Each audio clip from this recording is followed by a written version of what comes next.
Olá, meus alunos, minhas alunas, todo mundo bem? Preparados aí para dar continuidade ao estudo dos benefícios previdenciários? Então vamos lá, na aula de hoje, trabalhar com o bem cobrado em prova, sofreu aí várias atualizações nos últimos anos, que é a pensão por morte. Então vamos trabalhar sempre na forma como trabalhamos os outros, né? Questão do fato gerador, renda mensal inicial, data de início, data de cessação do benefício. E o fato gerador da pensão por morte, logicamente, é o falecimento do segurado. E esse segurado, como o artigo 74 da Lei 8.213 determina, ele pode estar aposentado ou não.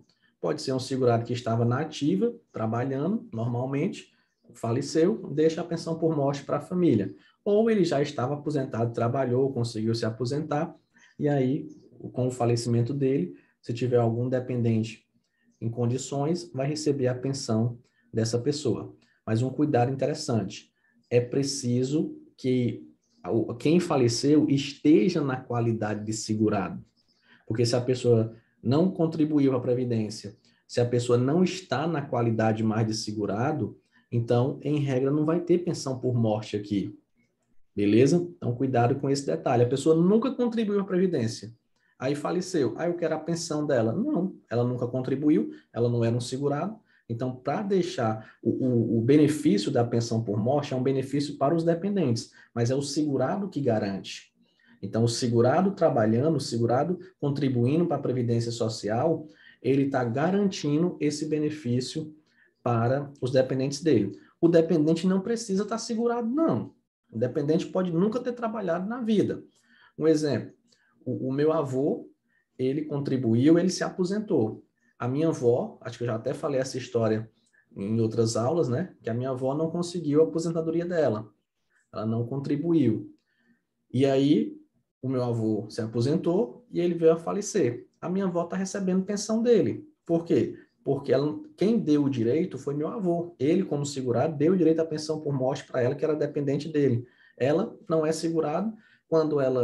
Se ela tivesse falecido primeiro do que meu avô não ia ter pensão dela, porque ela não era segurada da Previdência Social, beleza? Então, cuidado com isso daí. Essa parte de dependentes, já teve uma aula específica sobre isso. Se você tiver com alguma dúvida, volte lá para a aula, pegue o material. Eu vou aqui fazer um resumo, porque eu preciso para a aula de hoje, mas os tópicos bem aprofundados mesmo, bem detalhados, foram explicados na aula específica. Então, volte aí se você tiver com alguma dúvida. Os dependentes são classificados em 3 classes. Classe 1, cônjuge, companheiro ou companheiro, filho não emancipado menor de 21 anos e o filho inválido que tenha deficiência. Classe 2, os pais, e na classe 3, o irmão não emancipado menor de 21 anos e inválido que tenha deficiência. Beleza? Então, que o fato gerador da pensão por morte é o falecimento, isso daqui eu acho que antes de estudar você já sabia disso. Mas aí o artigo 78 da Lei 8.213 traz duas outras possibilidades, que é o seguinte, a primeira na questão da ausência. Isso daí, a gente estuda lá na parte de direito civil, não precisa você se preocupar muito com isso, mas é quando a pessoa desaparece. Ela estava em casa hoje e ela desapareceu. No outro dia ninguém sabe mais, aí procura e ninguém sabe cadê essa pessoa. E aí pode acontecer a seguinte situação. Aquela pessoa que sumiu, né, era quem provia a casa, era quem dava o sustento para a família. O restante da família ninguém trabalhava, só aquele segurado, aquela segurada que trabalhava. E aí, ele sumiu. Então a família agora está passando ruim, né? Passando por dificuldade, porque a pessoa que dava lá o sustento sumiu. Aí, nesse caso, é possível que seja decretada a ausência daquela pessoa quando ela some. Lógico, tem todo um regramento que deve ser seguido, não é tão simples assim. Mas, como eu disse, não precisa conhecer esses regramentos, porque isso aí já é direito civil. Mas depois de 6 meses que a pessoa está aí desaparecida, eu posso decretar a ausência dela e aí começar a pagar a pensão para os dependentes. Beleza? Isso é chamado de morte presumida. Então, 6 meses a pessoa desaparecida, já procurei, já fiz tudo, já coloquei em diário oficial, tal, e ninguém tem nem notícia dessa pessoa, então tudo indica que ela morreu. Então, é a morte presumida. O juiz decreta isso daí, e aí vai ser paga a pensão provisória. Só que pode também ser paga a pensão antes de esperar esses 6 meses. Porque 6 meses é em questão de ausência, quando a pessoa está aqui e some, sem motivo algum. Mas aí, se ela sumiu em razão de acidente, desastre ou uma catástrofe, aí nesse caso, não precisa esperar os 6 meses. Pode ser pago a pensão provisória antes mesmo dessa declaração de ausência e antes mesmo desse prazo. Aqui é a questão, por exemplo, de um acidente aéreo. Tá lá um avião, acontece muito, já virou até filme, né? Acidentes aéreos que ninguém sabe cadê o avião. Vira até filme isso daí, né? Ou que explode e que ninguém encontra lá os corpos e tal. E aí, se eu não tenho o corpo da pessoa, ela não morreu. Não tenho como provar, né? Se o avião desapareceu, mas eu não encontrei o corpo de ninguém, eu não posso afirmar que com 100% de certeza, aquela pessoa morreu. Mas aí também deixar a família esperando por uma coisa que é quase óbvio, né? Quase certeza. Aí, nesse caso, não, o direito resguarda. Então, foi um acidente, alguma coisa, a pessoa leva lá, ó, tá aqui. Esse avião teve, às vezes, sai muito na mídia, né? Leva lá a reportagem, ó, tá aqui, aí leva a lista lá de pessoas que estavam, tá aqui, o segurado estava dentro desse avião, o avião sumiu aí, ninguém sabe de nada. Pronto, aí pode ser decretada a pensão provisória. Só que nas duas situações é muito difícil, mas pode existir a possibilidade do segurado aparecer. Porque no artigo 78 foi presumida a morte dele. E no parágrafo 1º também. Porque ele estava lá no avião, o avião sumiu, então quer dizer, o avião explodiu, quer dizer que ele morreu junto ali do acidente no avião. Bom, um desastre, né? Alguma coisa catástrofe também, estou falando aqui acidente aéreo porque é o mais comum. Mas pode ser que antes de explodir o cara pulou, tinha um paraquedas e ficou vivo, apareceu depois lá. E aí? Como é que fica essa situação? A situação fica o seguinte: se o segurado reapareceu, então cessa a pensão, não vou pagar mais pensão. E o que a família recebeu? Vai ter que devolver? Aqui são duas situações. Se a família agiu de boa fé, o que é agir de boa fé? É quando a pessoa não fez com más intenções. Ela realmente não sabia de nada, foi lá e pediu a pensão. Ela não vai devolver nada. O que recebeu, fica e acabou. Agora, se a família agiu de má fé, se ela sabia que o segurado estava vivo, mesmo assim foi lá, não, bora ganhar esse dinheiro aqui da Previdência, e foi lá e pediu a pensão por morte dele, aí nesse caso vai ter que devolver. Tem um processo aí contra essas pessoas. Mas aí, professor, como é que vai saber e tudo? Aqui vai ter o processo, né? No caso, o interessado aí que do pagamento da pensão, no caso o INSS, a Receita, né? O Estado, de forma geral, é que vai buscar, é que vai tentar provar que existiu a má-fé, nesse caso aí, beleza?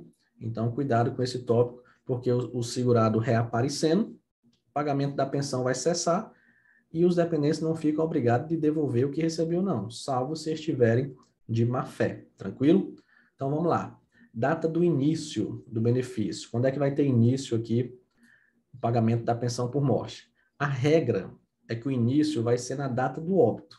Um dia lá, na data que a pessoa faleceu, vai começar ali o pagamento da pensão por morte. Só que tem aquele período que a pessoa tem que fazer o requerimento, né? O INSS não chega na casa de ninguém dizendo, tá aqui, eu estou lidando. Não, a pessoa tem que ir lá solicitar. E um detalhe que em outros benefícios, o prazo para solicitar era às vezes 30 dias, né? Aqui é um pouquinho maior. Por quê? Porque aqui envolve a questão do óbito, né? Então a família está triste, está em luto, então a Previdência deu um prazo maior. Então, olha, você vai receber desde a data do óbito se você requerer dentro de 90 dias. Antes, nos outros, né, era dentro de 30 dias do fato gerador. Aqui já é 90, um prazo maior. Então, o segurado pode ter falecido, 2 meses depois, a família deu entrada, vai receber desde a data do óbito, vai receber retroativo. Os meses anteriores, a família vai receber normalmente, tranquilo? E ainda tem uma exceção aqui, que é um prazo maior ainda, que é um prazo de 180 dias. Esse prazo aí, professor, 6 meses, né? No caso, 180 dias, é para aquele filho menor de 16 anos. Então, é o seguinte, o segurado deixou lá a pensão por morte e tem aí o cônjuge e um filho de 15 anos. O cônjuge vai ter que requerer a pensão dele dentro de 90 dias para receber desde a data do óbito. Já esse filho aqui, como ele tem 15 anos, é menor de 16, o prazo para ele é maior. Então, ele tem 180 dias para ir buscar o benefício e receber desde a data do óbito. Então, é o seguinte, ele pode ir lá e receber 6 meses anteriores, né? Mas se o valor da cota dele, por exemplo, for 2.000, ele vai receber 12.000 aí de uma lapada só do retroativo, né? Então, às vezes acontece isso daí. E é uma regra bem assim, óbvia para você entender, é por conta da idade da pessoa, né? Às vezes o dependente pode ter ficado órfão, né? Perdeu o pai, perdeu a mãe, e tem 15, tem 14 anos. Às vezes a pessoa não sabe que tem o direito, né? Nem todo mundo sabe que existe previdência, nem todo mundo já nasce sabendo disso, né? Que existe o INSS. Então, a pessoa com 14 anos, às vezes, não sabe, né, o que é o INSS. E aí não sabe que vai ter esse direito. Então, por isso que dá um prazo maior para ela, às vezes, chegar outra pessoa para orientar, para dizer que ela vai ter o direito. Então, assim, não, vou dar um prazo maior para ela receber desde a data do óbito. Passou esse prazo, ela vai perder a pensão? Não, não vai perder. Só vai perder o retroativo. Por quê? Porque se a pessoa requerer fora desses prazos, a pensão vai ter início na data do requerimento. Então, uma situação, um filho aí com 14 anos, que requereu 150 dias depois do óbito, e um filho com 14 anos que requereu 200 dias após o óbito. O que vai implicar aqui? Esse que requereu dentro de 150 dias da data do óbito vai receber o retroativo, que ficou para trás. Então, ficou aí, em média, 5 meses, né, para trás. Ele vai receber isso daí. Ele vai receber esse valor e aí continua recebendo. Já esse daqui, que demorou 200 dias para requerer, aí já está fora dos 180. Aí ele vai receber quando? Do dia que ele deu a entrada. O que ficou para trás, ele perdeu. Não vai ter mais direito.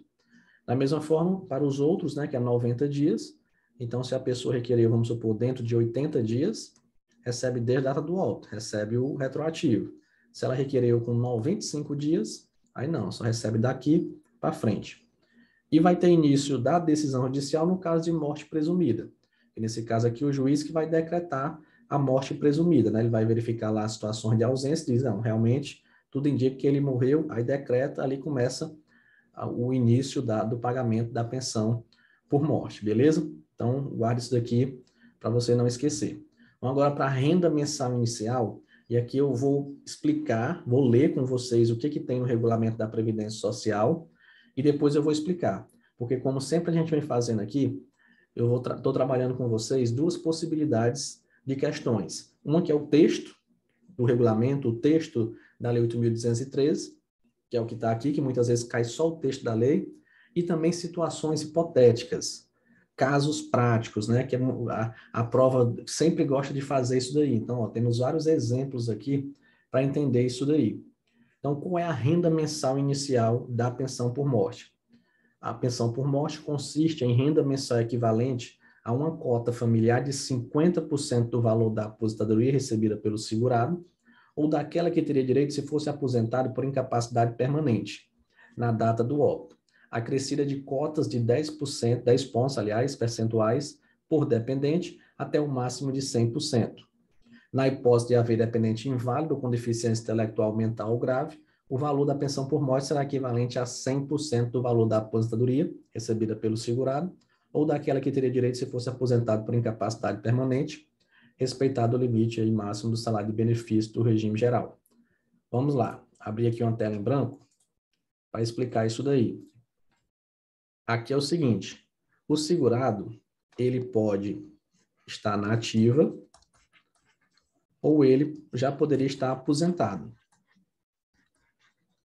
Se ele já estivesse aposentado e faleceu e eu vou calcular a pensão, é bem mais fácil mesmo, porque eu pego o valor que ele recebia de aposentadoria e aqui vai ser a base de cálculo. Cuidado!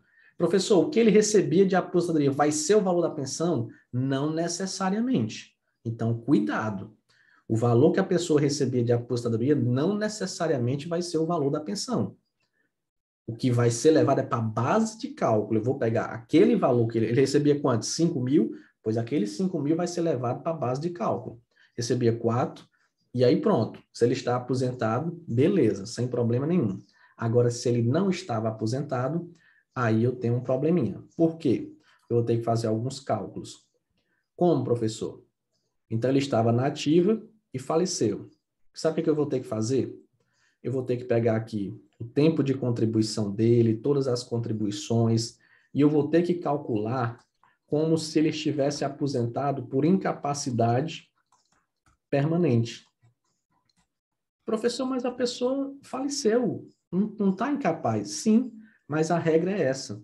Eu pego lá, faço os cálculos como se ele fosse se aposentar, e aí o valor que eu achar aqui dessa aposentadoria por incapacidade permanente é que eu vou levar para a base de cálculo. Como assim, professor? Peraí, me explique. É por isso, ó, às vezes até a sequência da aula, eu me preocupo com isso. Vocês já estudaram a aposentadoria por incapacidade permanente, já sabem como é que calcula. Eu não vou estar repetindo aqui, mas tem aquela questão, né, do acréscimo 20 anos para o homem, 15 anos para a mulher e tal. Pode ser que não seja 100%, enfim. Vai fazer todos aqueles cálculos lá. Professor, vai ter uma questão que possa me pedir isso? Muito difícil. É possível? É, mas é muito difícil. Basicamente vai cobrar mais a teoria, porque a questão seria muito extensa. Eu teria que fazer os cálculos lá da aposentadoria, depois o cálculo da pensão. Então seria mais uma questão de raciocínio lógico do que até mesmo de direito previdenciário. Então é o seguinte, o servidor estava na ativa, estava trabalhando, estava recebendo remuneração. Faleceu. O valor que ele recebia ali de remuneração, o valor que ele estava pagando no salário de contribuição, é o que vai ser levado para a pensão? Não, não é esse valor. Eu vou pegar e vou analisar. Não, espera aí. Se ele fosse aposentado por invalidez hoje, se ele fosse aposentado por incapacidade permanente hoje, qual o valor que ele receberia? Ah, ele iria receber 3.000. Pois pronto, é esses 3.000 que eu vou levar para a base de cálculo. Tranquilo? Então, entenda isso daqui porque é muito importante. Aí, feita essa descoberta aí qual é a base de cálculo, agora eu vou passar para saber qual o valor que cada dependente vai receber. Porque outra coisa também que é interessante você saber é o seguinte, a pensão por morte, ela tem uma coisa que é o valor global e tem outra coisa que são as cotas. O valor global é o valor da pensão total, né? Vamos supor, se tiver só uma pessoa, só um dependente, a pessoa vai receber aquilo tudo. No caso da minha avó, por exemplo, ela recebe sozinha, recebe o valor, só ela e acabou. Então, ela recebe o valor global da pensão. Mas se tiver dependentes, mais de um, aí esse valor global, ele vai ser dividido em cotas para os dependentes. Então, vamos supor, se um exemplo, o valor global aqui foi 4.000, então aqui a cota são 4, cada um vai receber 1.000. E aqui eu já aproveito para explicar uma coisa bem interessante. O valor global da pensão por morte não pode ser inferior ao salário mínimo. Não pode ser inferior ao salário mínimo. Mas as cotas pode. Então, a pessoa pode receber R$200, R$500 de pensão, por exemplo? Pode. É menor do que o salário mínimo? É. Porque as cotas, a divisão que eu estou fazendo ali, mas o valor global, o valor dela mesmo, não pode ser inferior ao salário mínimo. Então, por exemplo, quem ganha um salário mínimo, acaba que a base de cálculo vai ser um salário mínimo. Eu não vou nem fazer muito cálculo aqui. Por quê? Porque eu não posso reduzir. Por exemplo, essa pessoa que a pensão dela foi 4.000, possivelmente ela recebia 5 e pouco, 6, caiu um pouquinho, geralmente cai. Não é sempre, mas geralmente cai o valor que a pessoa recebia do valor da pensão. Já quem recebe um salário mínimo não pode cair, porque se cair fica abaixo do salário mínimo. Aí não pode. Então, entre aspas, né, acaba que a pessoa ganha um pouquinho, quem ganha um salário mínimo, né? Porque não vai ter essa redução, vai ser fixado lá o salário mínimo, mas nas cotas, na divisão, aí sim, o pessoal, como eu falei, pode receber R$200, R$100, 500 de pensão na cota ali individual. Por isso que é importante você entender o que é o valor global e o que são as cotas. E aí vamos entender como é que calcula, porque ele fala aqui 50% do valor da aposentadoria acrescida de 10%, como é que funciona isso? É o seguinte, primeiro exemplo, o segurado faleceu, deixou um cônjuge, 2 filhos não emancipados, menores de 21 anos. Muito cuidado, porque a questão vai fazer isso, e você tem que saber quem são os dependentes mesmo, né? Porque se tivesse um filho aí não emancipado maior de 21 anos, e ele não fosse inválido ou deficiente, ele não entraria. Então, na hora da prova, você não vai, tipo, um cônjuge, 2 filhos, 3 dependentes. Não. Eu tenho que saber se o dependente está aqui, ó, nessa condição. O cônjuge, por exemplo, se ele tiver separado e não estiver recebendo pensão alimentícia, separado judicialmente, separado de fato e não está recebendo pensão, também não vai ter direito. Então, não é só, deixou um cônjuge e 2 filhos, então são... Não, eu tenho que saber se aquela pessoa ainda está na qualidade de dependente. Então, nesse caso aqui, sim, porque falou cônjuge, não disse que estava separado nem nada, então, subtende que está junto. E 2 filhos não emancipados menor de 21 anos. Então, aqui eu tenho 3 dependentes. Como é que eu vou fazer o cálculo? Eu tenho a regra geral. Qual é a regra geral? 50% do valor da aposentadoria ou da aposentadoria por incapacidade permanente, naquele caso da ativa, né? Então, ele recebia, vamos supor, 4 mil de aposentadoria. A regra geral é eu pegar ali 2 mil. Pronto. Agora eu vou aumentar um pouquinho. Aumentar como? Contar quantos dependentes tem. Quantos dependentes eu tenho aí? 3. Então, cada dependente aumenta 10%. Como eu tenho 3, aumenta 30%. Então, o valor total dessa pensão vai ser 80%. Então, vamos lá, ó, fazer aqui a regra. Vamos supor, ele recebia 4 mil de aposentadoria. Como é que eu vou calcular? Já de cara, vou pegar 2 mil, né, que é 50%. Mas aí vai ter o acréscimo dos 30%, né? E aí vai receber o valor de 80%. Nesse caso, como era 4 mil, eu calculo aí os 80%. Eu acho que vai dar 3.600, né? Se estiver errado, não liguem para esses cálculos. Estou fazendo um cálculo ao vivo aqui na hora da aula. Então, pode ser que o cálculo entenda o conteúdo, o direito previdenciário, né? Não foque tanto se o cálculo vai estar... Eu estou fazendo aqui na hora, então fazer cálculo de cabeça às vezes é ruim. Então, é o seguinte, nesse caso aqui específico, o segurado recebia uma aposentadoria de R$ 4.000 e a pensão dele foi 3.600. Esse foi o valor global da pensão. E aí, como eu tenho 3 dependentes, cada um vai receber R$ 1.200 de pensão, beleza? Cada cota daquelas pessoas. Aí, muitas vezes, a mãe ou o pai, né, que fica com os filhos, às vezes o filho é menor, acaba recebendo, né, por ele, tudo fica ali dentro da mesma. Mas vamos supor, se não, se a pessoa era casada, mas tinha 2 filhos que não era daquela pessoa, os filhos são sozinhos, sei lá, aí cada um vai receber aquele valor, é uma cota individual de cada um. Então, o filho recebe 1.200, o outro 1.200, o cônjuge recebe 1.200, beleza? Então, é assim que funciona. Vamos aqui para outro exemplo.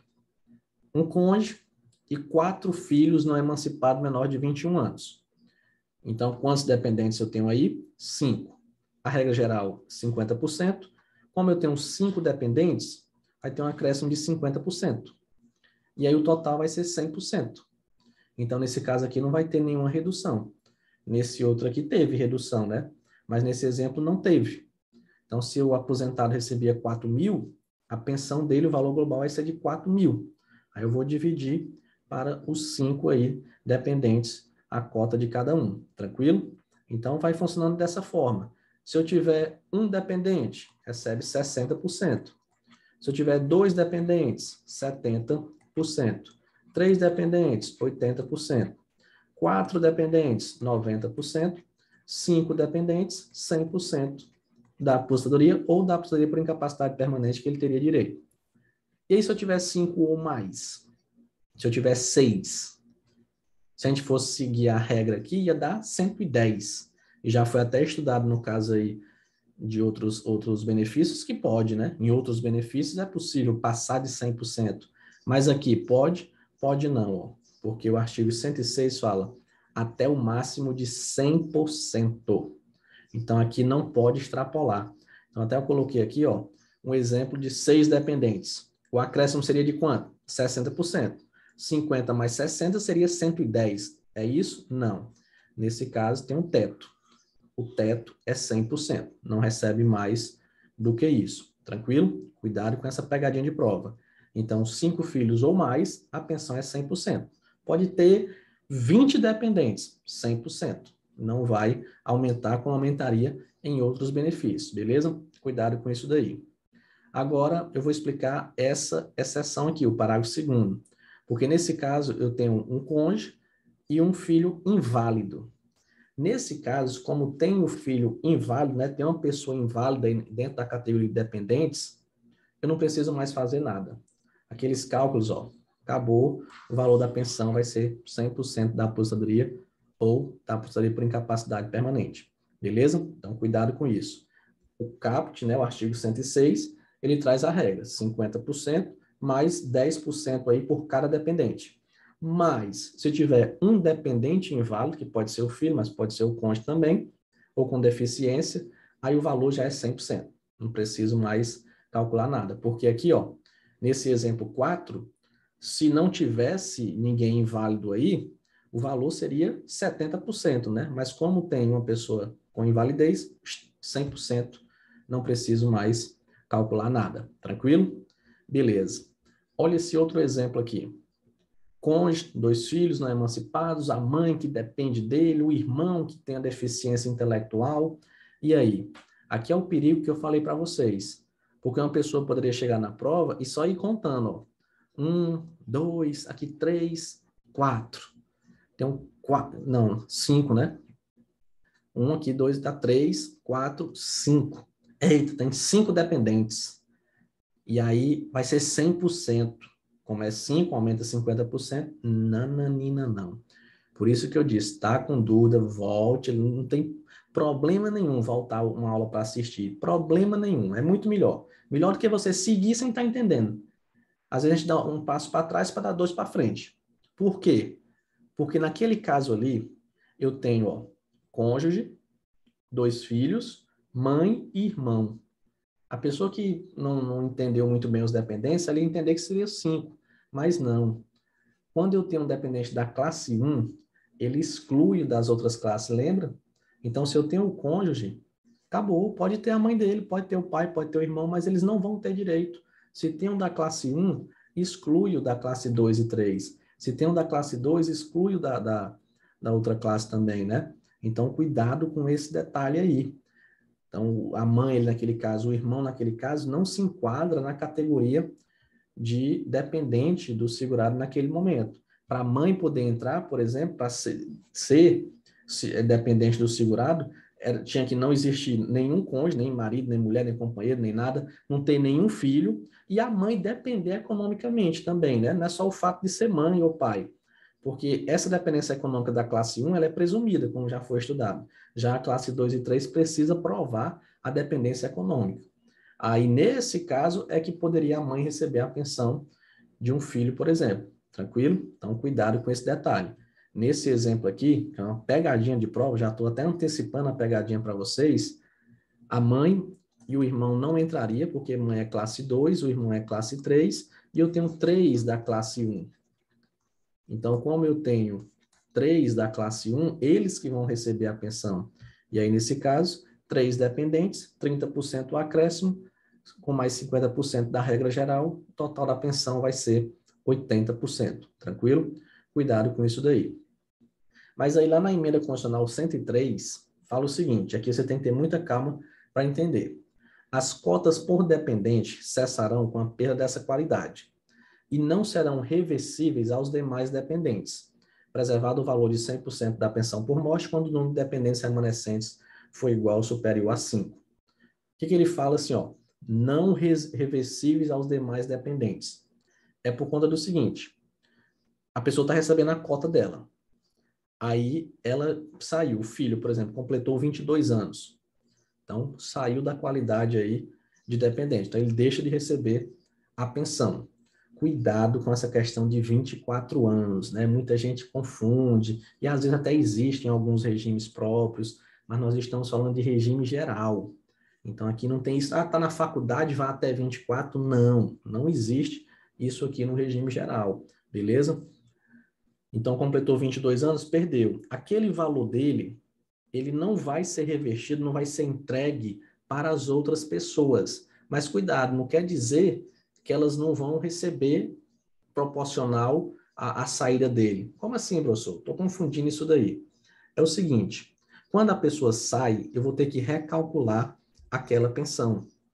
Então, quando ele fala aqui que não vai ser reversível, é porque eu não vou pegar o que ele recebia, por exemplo, e entregar. Vamos supor, se ele recebia 1.000, aí são 3 dependentes, aí um saiu, ele recebia 1.000, aí eu vou pegar o que ele recebia e dividir por 2, dar 500 para um, 500 para o outro? Não, não é isso que eu vou fazer.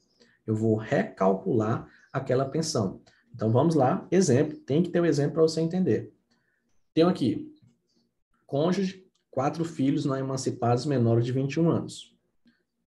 Aí, a renda mensal, 50%, dependentes 5, acréscimo de 50, total aí de 100%. E eu tenho um filho, botar até 22 aqui, completou 22 anos. Então, o filho completou 22 anos, e aí? Ele vai sair, ele não é mais dependente, vai deixar de receber aquela pensão. O que que eu vou fazer? Agora eu vou recalcular. Então, é o seguinte, vamos supor que era 4.000. Aí era 100%, tinha 5, né? Então, 4.000 dividido por 5, cada um recebia 800, né? Acho que é basicamente isso daí. Já agora, um saiu, ficou só o quê? Ficaram só 4.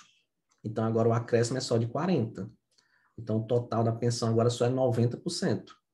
Que uma pessoa saiu, não é mais dependente. Então, opa, sai ali, eu vou ter que recalcular. Então, nesse caso, era 4.000 vezes 90%. Aqui eu acabei de ver que eu acho que eu errei um cálculo bem aqui, né? Ainda bem que eu avisei. Aqui eu acho que era 3.000, não, 8 vezes 4, 32, era 3.200. Ainda bem que eu avisei, né? Não se apeguem a esses cálculos. Aqui que dá 3.600, eu acho. Então dá 3.600 o valor global agora. Só que eu vou dividir por 4. Então, cada um aqui vai receber R$ 900. Então, observa que a pensão aumentou, né? Aumentou R$ 100 para cada um. Mas eu não peguei aqueles 800 que a pessoa recebia e saí distribuindo para os outros. Não, não foi isso que eu fiz. Eu vou recalcular aquela pensão. Porque agora, se uma pessoa saiu, não tem mais 4 dependentes. Agora só, não tem mais 5, aliás, né? Agora só tem 4. Se outro filho já sai também dessa categoria, 3, vai, os filhos só fica o cônjuge. Pronto, pois agora saiu todos os filhos, né? Saíram da qualidade dependente, ficou só o cônjuge. Agora a pensão vai ser 60%. Ela vai receber o valor de 60% só para ela. Então, nesse caso aqui, R$ 4.000 vezes 60% vai dar o quê? 6 vezes 4, 24, né? Eu acho. 2.400. Esse é o valor que a pessoa vai receber. Vai receber até mais, né, do que recebia antes, mas o valor global da pensão caiu. Ela está recebendo mais porque agora só ela está recebendo. Tranquilo? Da mesma forma, isso daqui, ó. Eu tenho o cônjuge com um filho inválido. Então, como eu tenho um dependente inválido ali, o valor da pensão é 100%.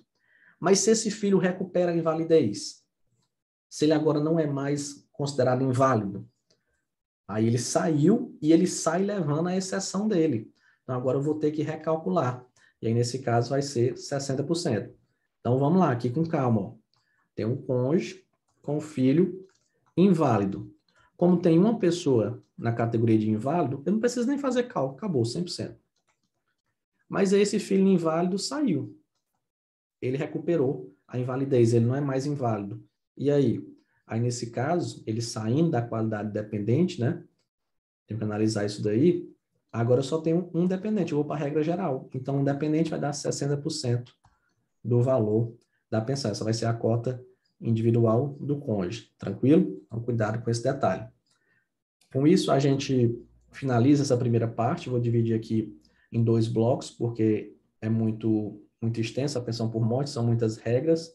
Eu quero que você compreenda tudo bem direitinho. Termine a aula tendo entendido tudo bem direitinho. Estou fazendo vários exemplos com muita calma para você entender porque são esses exemplos aqui que a prova vai cobrar de vocês, tranquilo? E a prova dificilmente, né, a gente não pode afirmar que não vai cair. Não, porque eu não sei quem é que vai fazer a prova, não sei qual é a cabeça dele naquele dia. Pode ser que a prova peça para fazer isso aqui, esses cálculos que eu estou fazendo.